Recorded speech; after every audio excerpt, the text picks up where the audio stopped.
The moment I saw that notification pop up on my phone, I knew my life was about to change forever. 3 million views overnight.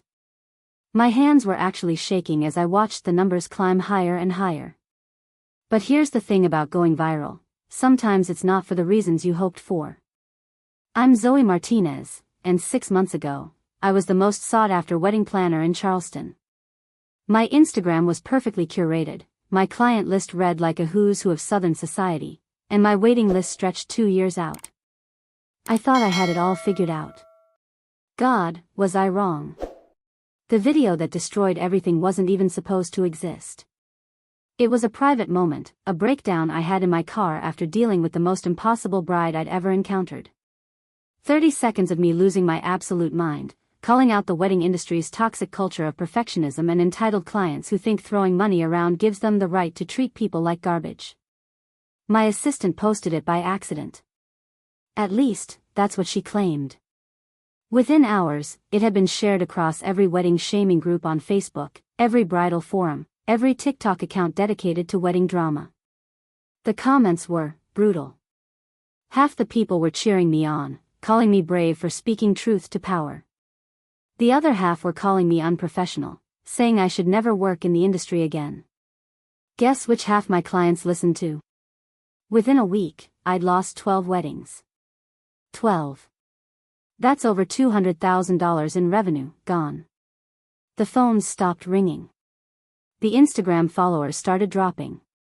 The carefully built empire I'd spent 5 years creating crumbled in less time than it takes to plan a rehearsal dinner.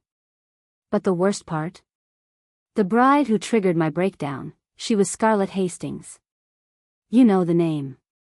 Daughter of tech billionaire Richard Hastings, reality TV star on Southern Belles and Business Deals, and the kind of person who thinks having money means having taste. When her team reached out to me initially, I nearly said no. Something about the whole situation felt off. But the fee they offered was more than I usually made in 6 months, and I had a business to run. I should have trusted my instincts. Scarlett was everything wrong with the wedding industry wrapped up in designer clothes and fake eyelashes. She wanted a rustic chic wedding at her family's estate but also demanded crystal chandeliers hanging from live oak trees. She wanted authentic Southern charm, but insisted every vendor had to be featured in at least 3 national magazines. She changed the color scheme 4 times, the menu 6 times, and the entire layout of the reception twice. But the breaking point came 3 weeks before the wedding. I was in my car, having just left a 2-hour meeting where Scarlett screamed at me because the peonies I'd sourced weren't peony enough. Whatever that means. I was exhausted, frustrated, and honestly questioning why I'd ever gotten into this business in the first place. That's when I grabbed my phone and started recording what I thought was a voice memo to myself. A way to process the insanity I'd just endured. I swear to God, I said, my voice cracking with frustration, these people think that because they can afford a $100,000 wedding, they can treat human beings like servants. Like we're not real people with feelings and families and lives outside of their fairy tale fantasy. I went on for 30 seconds, talking about the impossible standards, the emotional manipulation, the way brides like Scarlett use their weddings as weapons to control everyone around them. It was raw, it was honest, and it was never supposed to leave my phone. But my assistant Maya, who I'd trusted with my social media accounts, saw the video in my drafts folder. She later claimed she thought I wanted it posted. She said she was trying to help me show my authentic side to my followers. The authentic side apparently included me ugly crying and calling out the entire wedding industry. The video went viral overnight, but not in a good way. Within hours, wedding blogs were writing think pieces about unprofessional vendors. Scarlett's team immediately fired me, threatening to sue for breach of contract and defamation. Other clients started calling, some supportive but most concerned about being associated with the unhinged wedding planner. The worst part was watching other vendors in the industry distance themselves from me. People I'd worked with for years, people I'd referred business to, people I'd considered friends, they all went radio silent. In the wedding world, reputation is everything, and mine was toxic. For 3 months, I barely left my apartment. I watched my savings dwindle as the bills kept coming but the clients didn't. I started applying for jobs at event planning companies, but my name was too recognizable now. Google my name, and the first thing that comes up is that video with headlines like, "Wedding Planner's Epic Meltdown Goes Viral." I was ready to give up. Actually pack everything up, move back to my hometown in Ohio, and maybe get a job at my uncle's insurance agency. The wedding industry had chewed me up and spit me out, and I was done fighting. Then I got the call. It was a Tuesday morning in November, and I was sitting in my kitchen in my pajamas, eating cereal for lunch because I'd given up on maintaining any kind of normal schedule. The number was local but unfamiliar, and I almost didn't answer. These days, most of my calls were either bill collectors or reporters wanting to do follow-up stories about my viral breakdown. "Is this Zoe Martinez?" The voice was soft, hesitant. "Depends who's asking," I said, already preparing to hang up. "My name is Emily Chen. I saw your video. The one that went viral. I wanted to talk to you about planning my wedding." I nearly choked on my cereal.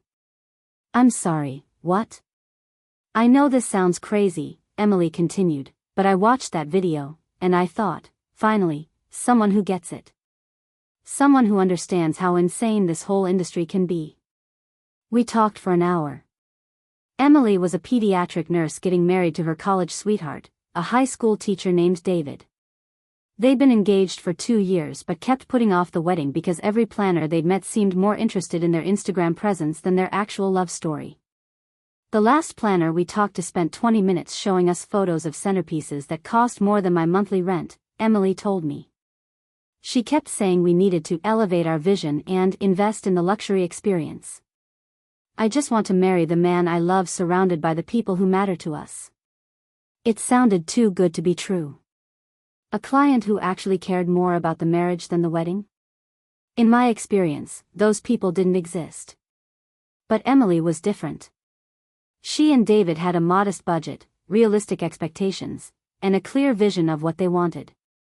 An intimate ceremony at her family's church, followed by a reception at the community center where her grandmother had taught Sunday school for 30 years.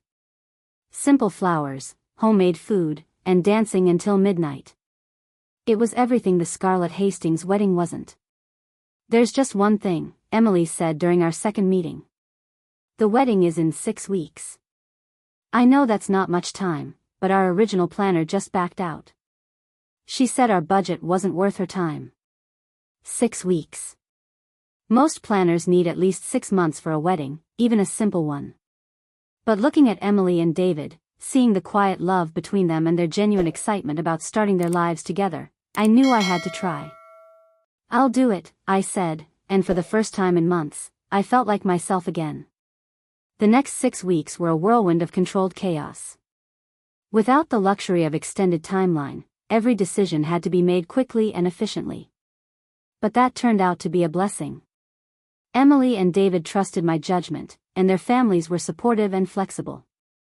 We found a florist who grew her own flowers, a baker who made cakes in her home kitchen, and a photographer who specialized in intimate weddings. More importantly, I remembered why I'd fallen in love with wedding planning in the first place. It wasn't about creating Instagram-worthy moments or impressing strangers on the internet. It was about taking two people's love story and helping them celebrate it in a way that felt authentic to who they were. The wedding was scheduled for a Saturday in December, just 2 weeks before Christmas. Charleston winters are mild, but there's something magical about the soft light and the Spanish moss draped with twinkling lights. Emily had chosen a palette of deep greens and gold, with touches of burgundy from her grandmother's rose garden. Everything was coming together perfectly. Too perfectly, I should have realized. The first sign of trouble came on Thursday morning, 2 days before the wedding. I was at the church, supervising the delivery of flowers, when my phone started buzzing with notifications.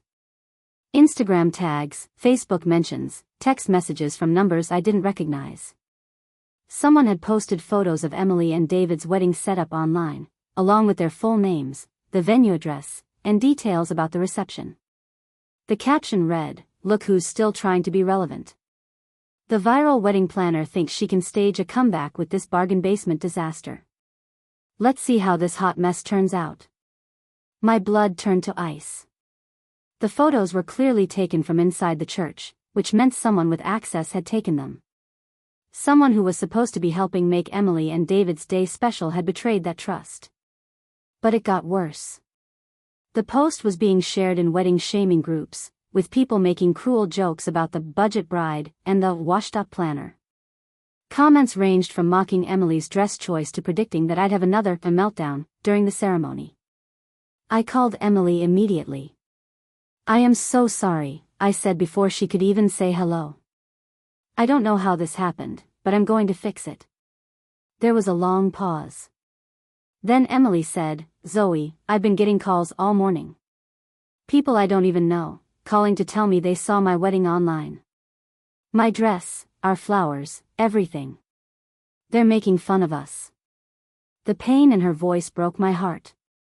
This was exactly what I'd been trying to protect her from, the toxic culture that turned what should be a celebration of love into a performance for strangers' approval. "Do you want to call it off?" I asked, dreading the answer. Another pause. Then, "No. Absolutely not.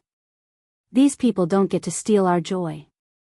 "But Zoe, I need you to promise me something. Anything. Don't let them break you again. I saw what happened with your last viral moment. Don't give them that power over you." I spent the rest of Thursday trying to figure out who had leaked the photos.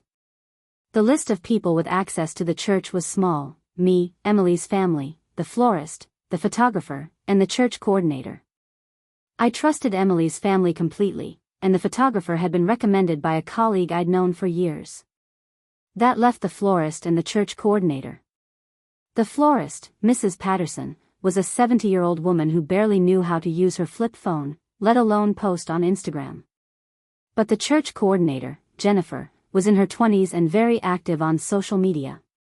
When I'd first met with her, she'd asked several times if this wedding might get media attention. I decided to confront her directly. "Jennifer," I said when I called her Thursday evening, "I need to ask you something, and I need you to be honest with me. Did you post those photos of Emily's wedding setup?" The silence stretched so long I thought she'd hung up. "I don't know what you're talking about," she finally said, but her voice was shaky. "The photos are geotagged to the church. They were taken from inside the sanctuary, in areas where only you and I had access yesterday. If you did this, I need to know why." More silence. Then, in a rush, "I didn't mean for it to blow up like this. Do you know how hard it is to get noticed in this industry? I've been trying to build my own event planning business for 2 years, and nobody takes me seriously. When I saw you were doing a wedding at our church, I thought, maybe if I showed how much better I could do." My hands were shaking with anger. "So you decided to humiliate my clients?" "I didn't think it would go viral again," Jennifer said, her voice breaking. "I just posted it in a few professional groups, talking about budget alternatives and better design choices. I never meant for it to become mean. People they started sharing it and making jokes, and I couldn't control it anymore." I hung up without another word. Friday morning, the day before the wedding, I woke up to my phone buzzing with calls from reporters. The story had been picked up by wedding blogs and entertainment news sites. Viral wedding planners comeback wedding becomes internet laughingstock. Budget bride becomes meme after venue photos leak. Emily's wedding, which should have been a private celebration between two people who loved each other, had become a public spectacle. I drove to Emily and David's apartment, expecting to find them devastated. Instead, I found them sitting at their kitchen table, laptop open, calmly responding to messages. "We've gotten over 200 messages of support," Emily told me. People sharing their own stories about wedding shaming, about the pressure to spend money they don't have on parties they don't want. There are brides offering to share vendors, photographers volunteering their services, even other couples saying they want simple weddings too but were afraid to admit it. David nodded. "The mean comments are still there, but they're being drowned out by people who get it. People who understand that a wedding should be about love, not likes." I sat down at their table, feeling overwhelmed by their grace and strength. "You two are handling this better than I am. Because we know who we are," Emily said simply. We know why we're getting married, and we know that the people who matter will be there tomorrow to celebrate with us. The internet trolls don't get a vote in our happiness." She was right, but I was still terrified that something would go wrong at the actual wedding. That protesters would show up, or that vendors would back out at the last minute, or that the media attention would ruin their special day. Saturday morning dawned clear and bright, with that perfect December light that makes everything look like it's been touched by gold. I arrived at the church 2 hours early, expecting to find chaos. Instead, I found magic. The church was full of people I didn't recognize, all quietly helping with setup. A group of women were arranging flowers, led by an elderly lady who introduced herself as Mrs. Patterson's daughter. "Mom called last night," she explained. "Said you might need extra hands today. We brought friends." In the kitchen, a team of volunteers was arranging food on borrowed serving platters. The photographer I'd hired had brought 2 assistants who were working for free. Even the musicians, a string quartet from the local college, had invited a few friends to expand their ensemble. "What is all this?" I asked Emily when she arrived for photos. She smiled, and for the first time I noticed she was glowing with the kind of happiness that can't be faked or filtered. "Community," she said. "People saw what happened online, and they decided to show up. Not for the cameras or the social media posts, but for us." The ceremony was everything Emily and David had dreamed of. Intimate, heartfelt, and full of love. Emily's grandmother's friends sang hymns during the processional. David's students had made a banner that read, "Mr. Chen's getting married." Emily's dress, a simple lace gown she'd found at a consignment shop, looked more elegant than any designer creation I'd ever seen. During their vows, there wasn't a dry eye in the church. Emily spoke about finding someone who loved her not for who she could be, but for who she was. David talked about the way Emily made ordinary moments feel extraordinary, how she could find joy in a Tuesday morning or a rainy afternoon. As they kissed and the congregation erupted in cheers, I realized something. This was the wedding I'd been trying to create my entire career. Not perfect in the Instagram sense, but perfect in every way that actually mattered. The reception was held in the church fellowship hall, decorated with Emily's grandmother's china and flowers from the church garden. Instead of a DJ, they had a playlist on someone's phone connected to borrowed speakers. Instead of a professional photographer documenting every moment, guests took pictures with their own cameras and promised to share them later. People danced to everything from hymns to hip-hop.